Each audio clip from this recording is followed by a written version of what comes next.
وقال الملأ من قوم فرعون أتذر موسى وقومه ليفسدوا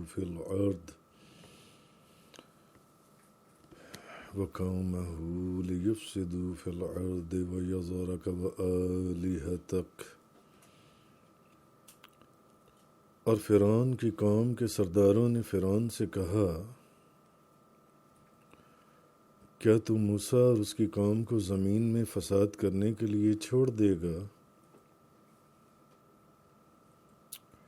تاکہ وہ تجھے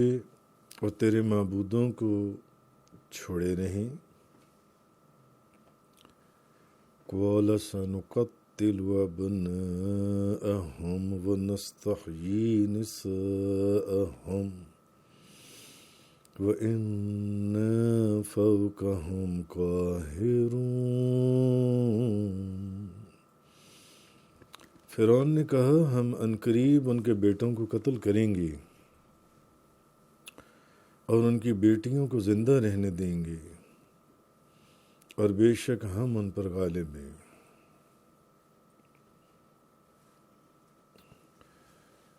اب جیسے کہ پچھلے 2 دروس کے دوران آپ نے فرعون کا سارا واقعہ جن سے وہ سنا اور سمجھا کہ کس طریقے سے حضرت موسیٰ علیہ السلام نے وہ جو عظیم الشان معجزات دکھائی، ایک سانپ والا جو اژدہا بن گیا اور دوسرا آپ کا ہاتھ مبارک جس سے زمین اور آسمان کی ہر چیز روشن ہو گئی.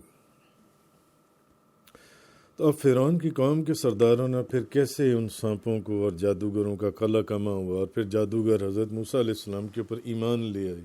یہاں تک بات مکمل ہوئی تھی کل کے بیان میں. اب آگے فرمایا جا رہا ہے کہ فرعون کی قوم کے جو سردار تھے انہوں نے فرعون سے کہا کہ کیا تو موسیٰ اور ان کی قوم کو زمین میں فساد کے لیے چھوڑ دے گا؟ یہ ایسے ہی ہے جیسے کہ فرعون نے اس سے پہلے ان سرداروں سے عمراء سے یہ مشورہ کیا تھا کہ بتاؤ اب کیا کریں، اگر یہ اسی طرح اپنا جادو دکھاتے رہے تو پھر اور لوگ ان چیزوں کو دیکھتے رہے تو لوگ تو ان کو فالو کرنا شروع کر دیں گے، تو یہ ایک دن اقتدار میں آ کے تمہیں غلام بنا لیں گے اور بنی اسرائیل کو آزاد کروا لیں گے. تو اسی طرح اب ان عمراء نے اور ان قبطیوں نے انہوں نے فرعون کو کہا کہ اب یعنی ان کا اس کہنے کا ایک مقصد یہ بھی تھا کہ فرعون چونکہ اندر سے ڈر چکا ہوا تھا، کل جو آپ نے سارا پچھلا قرآن پاک کی چند آیات کا بیان سنا، فرعون اندر سے ڈر چکا ہوا تھا. تو انہوں نے کہا کیا تو موسیٰ اور اس کی قوم کو زمین میں فساد کرنے کے لیے چھوڑ دے گا تاکہ وہ تجھے اور تیرے معبودوں کو چھوڑے رہیں؟ تو فرعون نے کہا کہ نہیں، ایسی بات نہیں ہے، ہم دیکھو عنقریب ان کے بیٹوں کو قتل کر دیں گے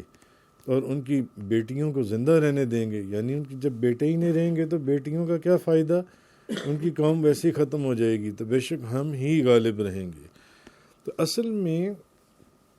اب فرعون کی قوم نے جب دیکھا کہ فرعون اب یہ جو واقعہ پیش آیا وہ اژدہا والا، اور اس اژدہا نے اکیلے نے 70,000 سانپوں کو کھا لیا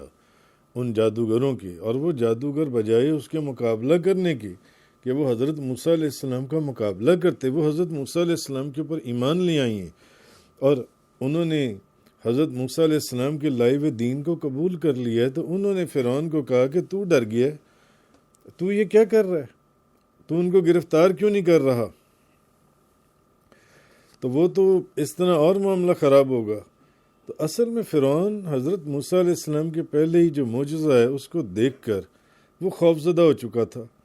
اور اس کو یہ ڈر تھا کہ جنہوں نے کل اپنا عصا پھینکا اور وہ اتنا مہیب اور خوفناک اژدہا بن گیا کہ جس کے جبڑوں کا ایک جبڑے سے دوسرے جبڑے کا 120 فٹ کا فاصلہ،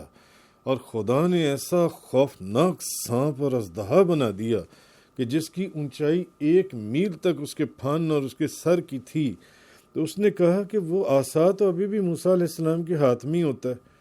میں ان کو گرفتار کر لوں اور وہ دوبارہ عصا پھینک دیں، تو تب تو میں نے کہا تھا کہ موسیٰ مجھے اس اژدہا سے بچا لو، اگر میں نے اب ایسا کیا تو کہیں یہ نہ ہو کہ موسیٰ علیہ السلام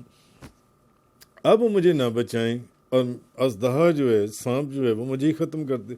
اندر سے وہ ڈرا ہوا تھا، تو اس نے ان لوگوں کو ایک ڈھکوسلا دینے کے لیے، ایک چکر دینے کے لیے اپنے امراء کو، اپنے وزراء کو، اس نے کہا نہیں تم ٹھہرے رہو، تم دیکھو ان کی عورتیں رہ جائیں گی، میں آہستہ آہستہ ان کے مردوں کو قتل کر دوں گا، تو عورتوں سے پھر تمہیں کیا خطرہ ہوگا کہ وہ ہماری حکومت کو کون سا کوئی زوال ہو جائے گا ان کی عورتوں سے جون سے۔